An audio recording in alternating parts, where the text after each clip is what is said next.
Our Mother, who art on earth. April-Mei. Deaths and other tragedies. You don't get over them, not even if many years have passed. Not after births and other blessings, not after 20 springs and thousands of sunrises, not after all the creme brulees your oven can bake. The pain dissipates into days. It is absorbed by routine life and, okay, you go on. I'm not saying you don't, but it doesn't take much for the heartache to reappear and present itself, unresolved as always. Earlier tonight, having had no thought of my father for quite some while, I sat drinking tea in the kitchen, and there he appeared sitting next to me. He sat in his same old button-down shirt with rolled-up sleeves, same dirty hands I remember. He sat in my house not much older than I. Oliver and Tova were sleeping, and Micah was in his study, writing his book, Soap, the Spirit of All Plants, which would be the sequel to Goat, the Gift of All Trees. I have been growing a list of cheeky acronyms, but keeping it private, not wanting to sound unappreciative of his good works. For example, Float, first and last of all trains. Loam, luckiest of all Mondays. Boat, best of all tiramisu's. And Cope, can't our pain evaporate? Or Mopey, might our pain evaporate? Yes! Those last two, I think, are most pertinent in retrospect. Tova's runt, little pig, was out back in the enclosure with the chickens, safe and sound, to the best of my knowledge, protected from any night visits from foxes, and good girl Jessica slept in the kitchen with me. There was laundry to do. There were messes to straighten. There was my film to develop, photographs to print. And the phone call to Theo hung like the sword of Damocles above my head. When would I get up the nerve?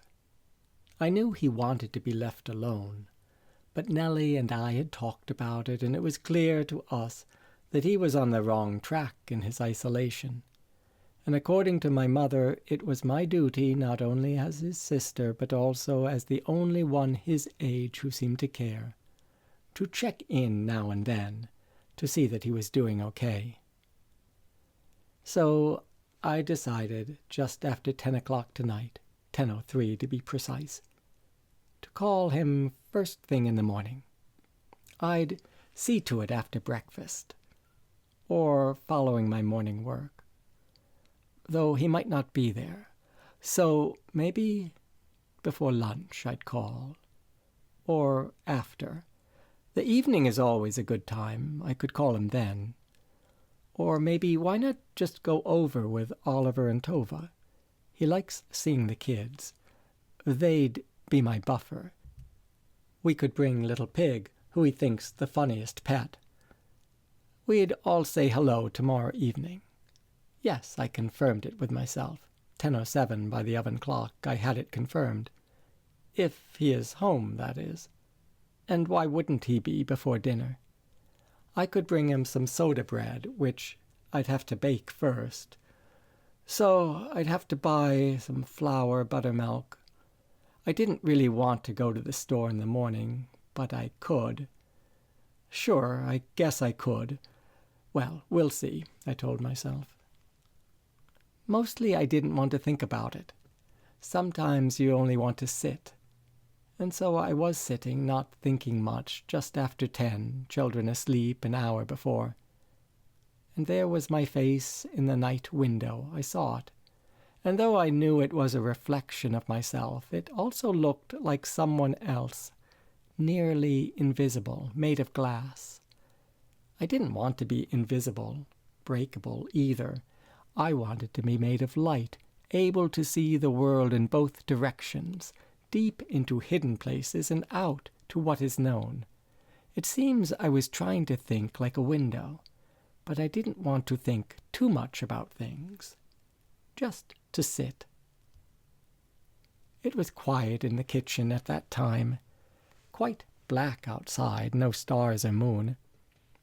I'd seen a cicada earlier in the day. Late afternoon, only one. How is that possible? They can't cross the bay. But there it was, having come out of hiding, singing on a limb after 17, or was it 13, years. And then Oliver came out to ask what I was doing. Nothing, I said, just looking at a cicada. So he looked too. And then Tova came out, carrying her little runt of a pig like it was her baby. And she, Tova, not the pig, was mad at us for abandoning her. She didn't use that word, but we could tell it was how she felt. So I took her in my arms and put down little pig, who ran in fits and starts, wanting to play. And it was such a perfect spring day, June 2nd. And we sat on the ground and looked up at the sun just long enough to know it was still with us. And then I told them all a story. The story included Little Pig, it included the cicada, it included sweet Basset Jessica. After the story, we went inside and I made dinner, and didn't think another thing about where that cicada had come from.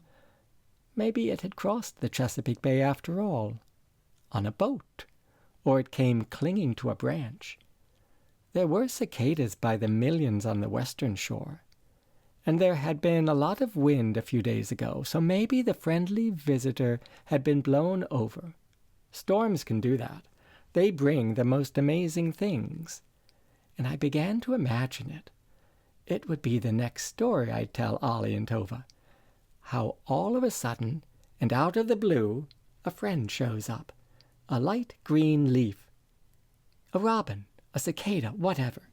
Maybe it should be something more exotic.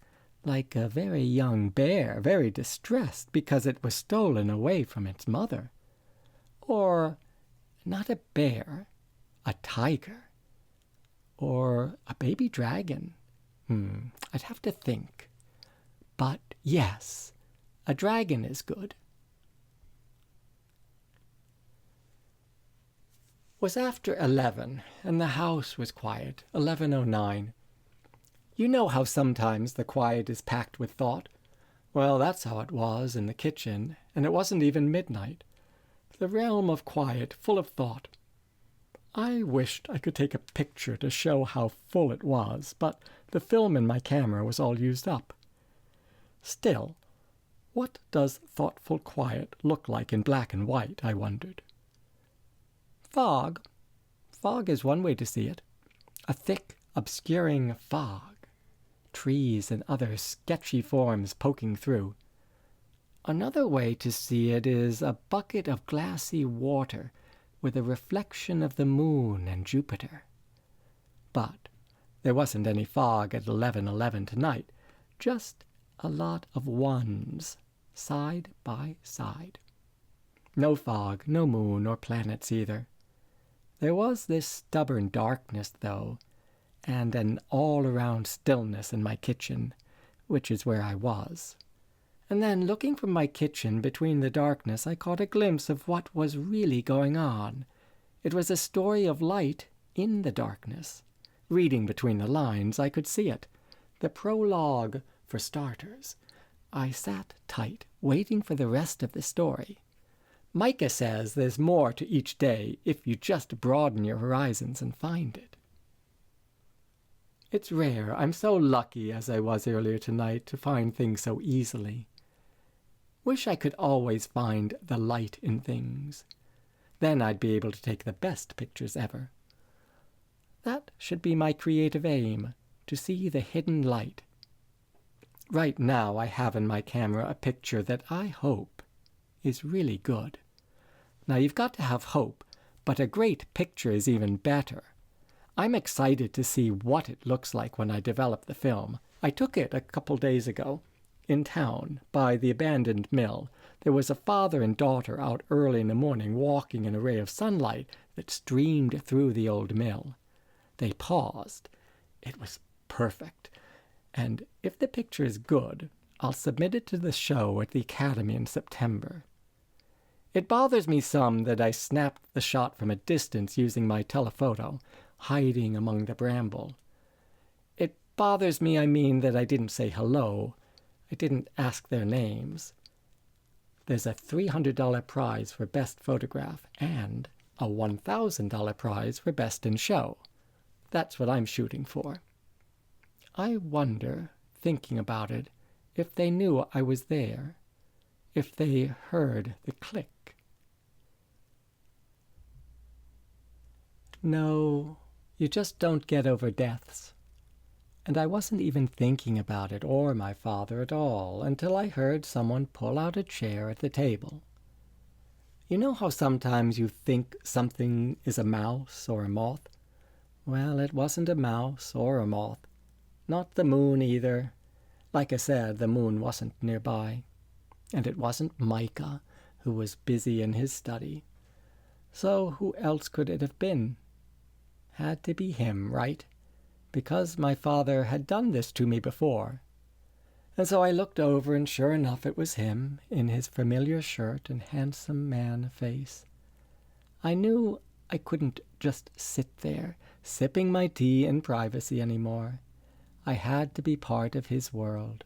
I had to think about my father and other difficult things, about life and death.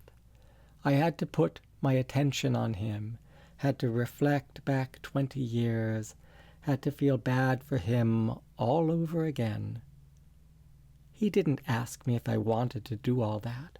He just came into my kitchen, pulled out a chair, and sat. Mind if I join you? No, I said. And I didn't. What good is it to mind when something has already happened? You've got to find a way to accept what is. But still, I never know quite what to say to him when he shows up. I'm never any help. What I really want is to be a good person, a good mother, a good wife, a better sister, yes. A woman in this world who gives the best of herself, even if her hair is unkempt and she doesn't wear a bra. You don't have to wear a bra. You don't have to look perfect every minute of the day. I want to cook with my heart and to share it with everyone. I want my soul, don't we all, to grow like a bear in the wild, strong in its grip on life, able to catch and hold a big and even bigger fish and to eat them all fish, without malice. A bear, wrote Randall Jarrell, has a real gift for getting along in the world. That's what I want. I want to take really good pictures, too. Pictures that show the deep presiding presence of things, such as light in the darkness, such as the road behind the road, or the spirit swan in the shadow of the physical swan. I want to show things like that so that people can see where things really come from. And not just people like Micah, who sees what I see and loves what I do, but people I don't even know, like the father and daughter I took a picture of the other day. I want all people, not only my mother and husband and my close friend Marla, to see things as I see them. Mostly I want to be real in the world with some sense of purpose, and not stuck in the middle, encumbered by both sides, unfindable. Want instead to be like a mountain, not a big one, just one that rises out of the mist, and you see it peaking, no pun intended. Or an inlet tucked somewhere very few have seen, and then one day a sailboat finds it, and ta-da! There it is, smack dab in front. The people on the boat see the small inlet for the first time, and it is something to consider. The curves and crannies of the shoreline and the plants growing there, they never considered it before, but now they do. How sad it must be to go through life considered by no one, not even a boat. Daisy May. Yes, Daddy? My father sat there, not saying anything for the longest time, which was typical of him, and it made me want to cry. What did he need from me? I wasn't his answer. There is no news from heaven. Okay, I said. I wasn't expecting any. I wasn't expecting anything. I was just sitting in my kitchen trying to decide between calling Theo or dropping in with the kids the upcoming evening. My father then stood from the table. The chair didn't move, but I heard the idea. I knew he was standing. Nearby, somewhere, here. The reflection in the window was mine alone, so maybe there was nobody else in the room. Who really knows? Daisy. Yes? There is. Is what? I'm still here, said my father. But I knew that already. I was just testing him to see if maybe something would be different about this encounter, which is when I heard Oliver come into the kitchen and stand there like a lamp. And no, I don't mean lump, I mean lamp. A lamp dressed in blue pajamas, a tiny bit of glow from somewhere inside. That's what I mean. A beautiful young light. Mama. Yes, honey? I had a bad dream. Oh, I said. Come, sit. He sat across from me at the table, 9 years old, and for what felt like the first time in my life, I knew that this is exactly how things were meant to be. And yes, I know that sounds sentimental, maybe even deterministic. But there is depth to the sentiment, and there's freedom always to determine. All I mean is why think that things should be different than they actually are? Not that they could not change, because they could change and definitely would, but they could only change from exactly how they are right now, and only because of what I do from here. What I'm saying, I guess, is that there is no passivity in encounters. Each encounter is an exact arrangement involving us. It must be just what it is because of all our ways of being up to that point. For me, now, each encounter is undeniably family. It's dishes, work, pets, the morning sun, nighttime baths. It is shifting moods, fun and games, and figuring out meals.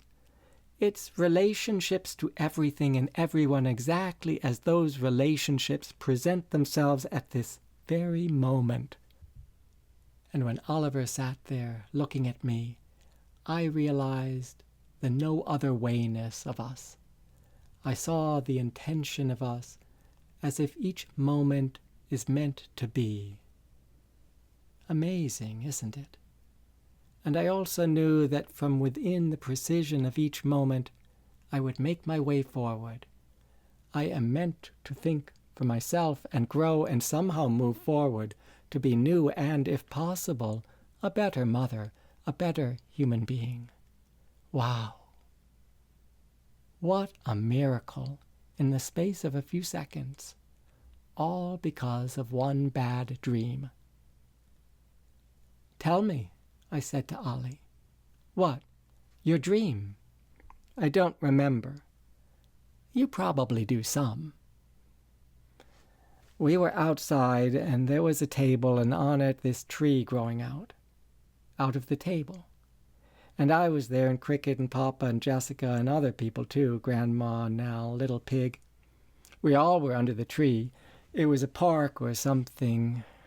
I don't know, something. Maybe a baseball field, because Mr. Linwood was there, your Little League coach. And someone, not him, well, someone was trying to take you away. Somebody who? I don't know. They wouldn't stop. I tried everything, even cake, to get them to stop. They wouldn't. They kept coming, bigger and bigger and bigger, and I just stood there, and they walked at me. They didn't want me. It was you. I didn't want them to get you, and I woke up. What a terrible dream, I said.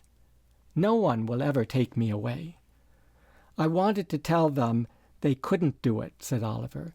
I kept trying to say it out loud. My words didn't work, and then I woke up. I thought I heard you talking. Sometimes people just need our help, I said. They drop by for a visit. They don't want to take us away. They just need to see us and talk. Maybe they can't be with us anymore, and they're sad. Oliver sat in his pajamas, bare feet. The kitchen was quiet, accommodating, like wide-stretched arms with plenty of time, fields of time, as if that is what arms are made of, reaching as far as the eye could see. Remember when Russell moved away last year, I told my son.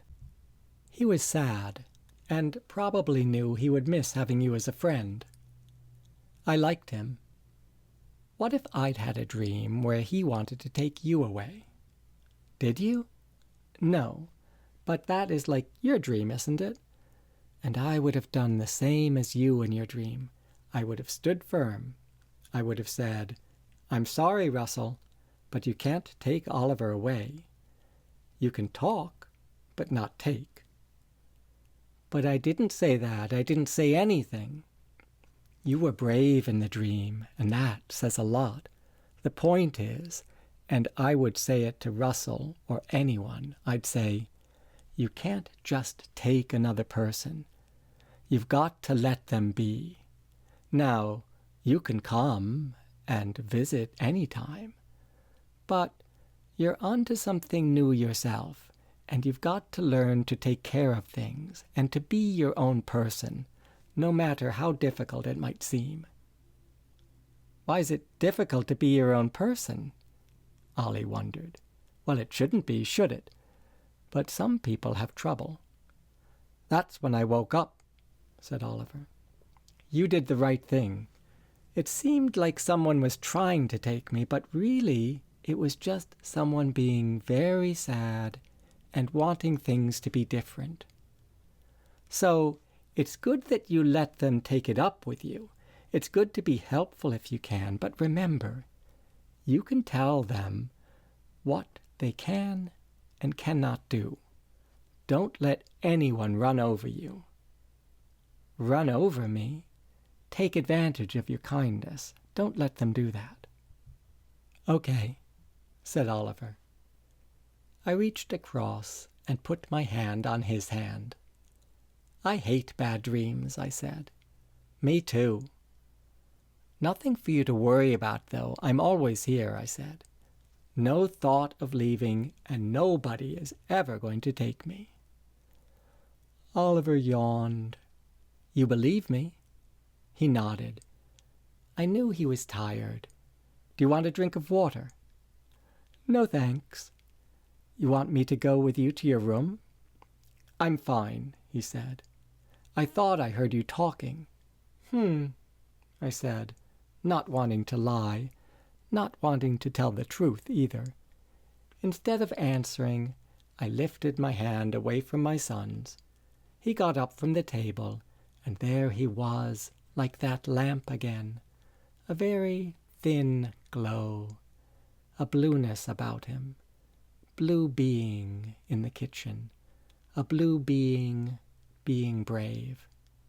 Bare feet and all, feet with toes, 5 times 2, 10, 10 plus 2, 12. Amazing sometimes how you can get to the right number. because it was just after midnight by the time Oliver stood to leave. 12:01. And there's another thing that appeared to me. It came as a thought, a living thought as real as dust is to the floor. I knew right then and there that my son would be helpful to others. He much more than I. Oh, it was certain. He would take it on. He'd not be taken. He'd do the world good. He would make the world better. He'd not give up. Never, never give up. Never falter like me. "Night, Mama." "Night," I said. "I love you." "I love you," he said. "See you in the morning," I said. And Oliver left the kitchen. I listened as he walked away, his feet faintly slapping the wood floor, up the stairs, and gone. I love my children ever so much. There are no children in the world who are better than mine. Other mothers in the history of mothers have said the same, but what do they know? They don't know it well enough, because what I say is true. "I'm sorry," said my father. He had come back uninvited from the dead, back to the table, across the threshold, face to face with me once more. "Don't mess with his dreams," I scolded. I didn't mean to. "Just don't," I said. "But Daisy, I don't know what to do." Who does? Who ever really knows what to do? Still, we do it. We do it anyway. I'm sure I must have sounded annoyed, almost angry, almost wanting to cry. Who the fuck knows what the right thing to do is? "Well, you do, for one," said my father. "You don't have to curse. I don't want to make you curse. You know how to hold people and how to let them go. You know when it is time to stay and when to move on. I don't know that," I said. "Yes, Daisy, you do. You have the gift for getting along in the world," said my father. "You're the best parent ever, you and your mother. I'm not the best. Maybe she is." "I can't find her, Daisy," he said. "I miss her." "She's home," I said, "where you left her." "Can't find any place but you." "Is that bad or good?" I asked. "I can't tell by your tone." "I don't know. Good, I think. You, him." "Who him? Micah?" "Oliver," my father said. "Don't know what it is." What is?" "He is a light," said my father. "Your children are lights. We are moths, clamoring." "Who's we?" I asked him. "We are. These that are around me. Every time I go to, I can't shake them. All swarming, inside and out, fucking we." Which didn't tell me anything, but what he said did worry me a bit. I always hated it when my father cursed. Just leave them alone, please," I said. "Oliver needs his sleep. Tove is only 6. She loves that pig like it's her own child." "And Theo, Daisy, he is... what about him?" "He's on the wrong track in his isolation." "I know. I said that earlier." "He's lost, Daisy, as was I. As am I. I am still. The soul does not recover from so deep a loss of light." "Sure it does, sure. Oh, Daddy, it has to. Why can't I do anything to make this different?" I looked to the window in and out. Who was I even talking to? Dark out there, well after midnight, and my dim face in the ill-lit kitchen, stuck for the moment, made of glass. When a person dies, he must leave something behind. It's like the wake of a boat. We are a boat, and our wake is all that we've been through as we speed ahead. There's history and confusion, and there's that wake, all continuing to spread into the past. Is that who I was talking to? Talking to the wake? I wish you were still alive, I said at last, like a real father. I'm sorry, said my father. I don't know who. Who? You mean you don't know how? I don't know who I'm supposed to be, he said. Why does it take so long to figure? I asked. You're always just waving, going by, a blurry photograph. Don't you want to be somebody solid in the world, an inlet even, here to consider? And it made me sad to say it, made me sad to think of him that way. I didn't want to be sad. I wanted to be up, not just up and awake up, but up in my spirits up. I wanted to be a real up mother, an appealing wife, a good human being, a much, much, much, much, much better sister. I wanted to hold Micah right now, I thought, to peel the wear from his body and have him drink refreshing water from my lips. To be up, uplifting up, feeling his firmness, the hair on his chest, the all of his weight against me, keeping me in place, my place in the world with Micah. I wanted that, and yes, I had it. Had a different love, too. Had love with Micah the way two hands open to make space for one another. Two holding hands. It's a beautiful thing. But we all need space, space to move, so to grow ourselves and make room for all the more beautiful things. I wanted to make room for my father, my brother Theo, too. I wanted to make room for everyone who suffers in life, for everyone who is missed and is missing in the world. I could be a possible light. It doesn't have to take everything out of you. The opposite, really. It feeds your soul. I wanted to call my mother on the phone and tell her I love her. I would not leave her out, I'd say. I had not been taken away.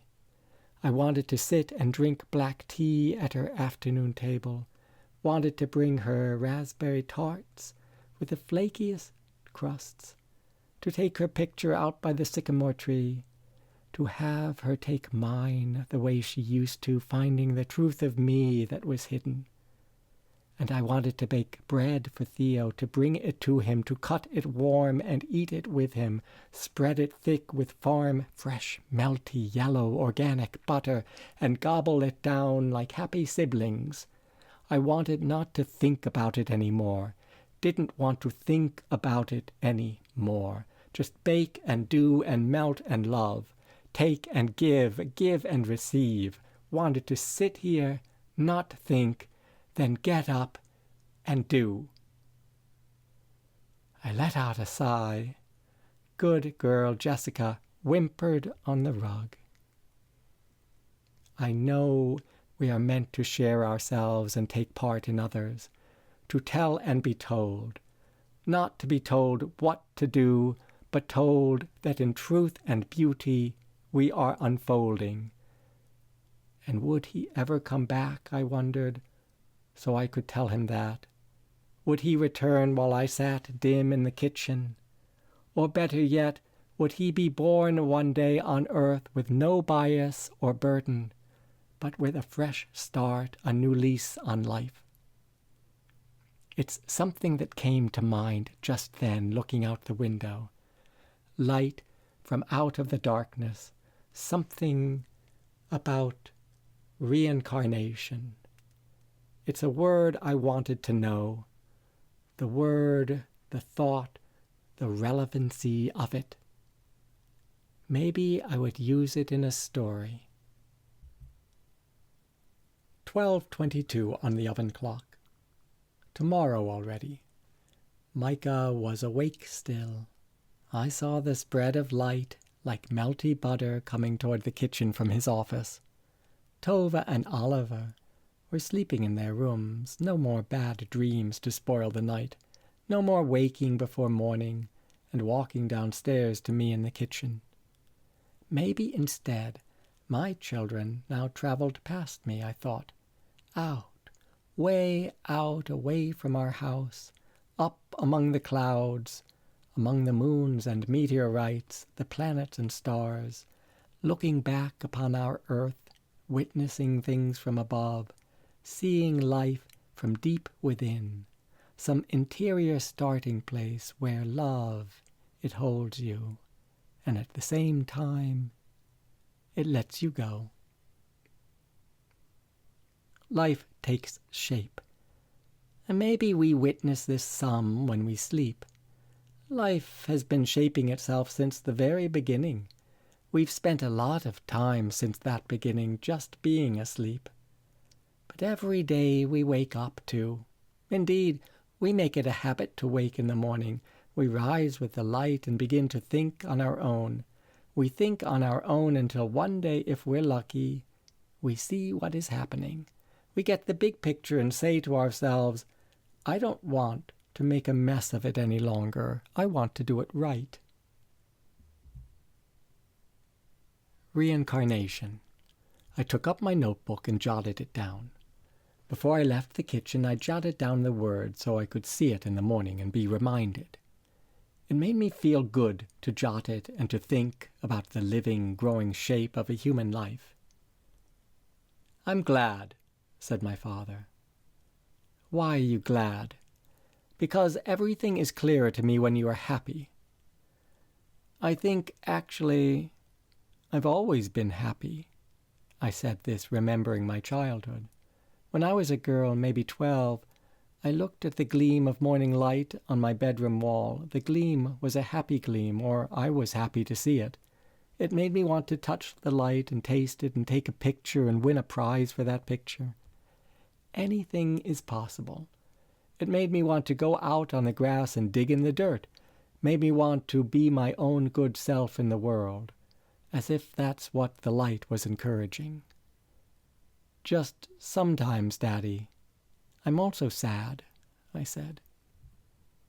For me, said my father, happiness was rarely in the room. Everything was inability only, and I bore it alone, and I bore it with anger, and I didn't bear it very well. You and everyone knew that about me. But, Daddy, you were so smart. You knew so much about trees and plants and inability, my girl. That's who I am. How do I do this fucking life with others? I cannot exist how they want me to. Who wants you to? Who is they? But he didn't say. He didn't speak about it again. And even what he had said had been a mere whisper, not very vocal, barely noticeable unless you were paying attention, which luckily I had been. My father's voice, I'm saying, had been faint in the kitchen, like the shallow breaths of the windows in and out, or the walls leaning close so to hear, disturbing the air imperceptibly as they tilted our way. And then the voice went away, his voice, and with it my father. My father, he comes, my father, he goes, my father, he gives, my father, he takes. And how does this really make his life or mine any more comprehensible? That's what I want to know. He and his voice then passed through the wind chimes outside. I heard the chimes ring, which gave me a chill. It shook the night slightly before the night turned still. I returned to my notebook and jotted down those last 2 lines. Slightly night, chill, still. I liked the rhymes. Then I closed the book and was ready for bed. I would lie under the covers and think for a while. It would be difficult to go directly to sleep. I'd likely reflect on everything that had just happened. My father, my son, the wind chimes, my rhyme, the ins and outs of reincarnation. Because I had this idea for a story to tell my children, I wanted to think on that for a bit. A story about a dog with many lives, or a man and his boat, and a distant volcano. Who knows where ideas come from? From across the bay? From cicadas, maybe? Do they come out of the deep, unrecognizable dark? Or from the remembered happiness of light on the bedroom wall? Yes, to it all, I think. I stood from the table, windows on 3 sides of me. I love a house with many windows. The more, the merrier, I said inside, and turned off the kitchen lamp. I'm pretty sure I disappeared just then, but only some. The room turned near black, the windows too, and I could no longer see myself. Is that how it is for my father, I wondered. I should have asked while he was with me, but I never ask the right questions when I have the chance. When I have the chance, I freeze. My emotions get the best of me. That, or the intensity of the situation, overwhelms me. It's easy to be overwhelmed in this world. You don't always know what to do. But sometimes you do, which is a miracle. And a weight is lifted from your shoulders. You feel light, you feel free, you know what to do, and you go and do it, easy peasy. Which is how it was for me at that moment. midnight or thereabouts, 12:31 to be precise. I knew what to do. I went to check on Micah, who was in his room. The buttery light from his lamp seeped into the hall, and I was on my way. Tomorrow. No, it was today already. Today. Later, I'd work out the details of my story, then tell it at bedtime maybe. Thursday, June 3. Oliver's birthday. I had not forgotten. Attend, attend. That's my motto. Our good attention makes a world of good. I read that on a wooden plaque at Cherished Things in town. And just a week more of school. How about that? Later today, the children would come home and we'd go visit Theo in the late afternoon. Things need to happen or else they will never get done. There were presents to wrap. There were pictures to develop, cake and soda bread and tarts to bake, mothers to visit, family to take care of. I wanted to take care of everything, to make my way like a dove going forth, and then to return home with life in my beak. And I approached the yellow light of my dove, my love, I mean. It's true, tremendous reality undeniably everywhere. And look, leap, oh, oh, kangaroo. Life, love is for everyone. I shuffled my feet to make him aware. Micah looked up from his work, his skin gleaming like gold in the coffer of my heart. Light on the bedroom walls of my soul. Oh, oh. I'm going to bed, I said. Hey, he said. I'll be right there, just finishing one thought. My thought, exactly.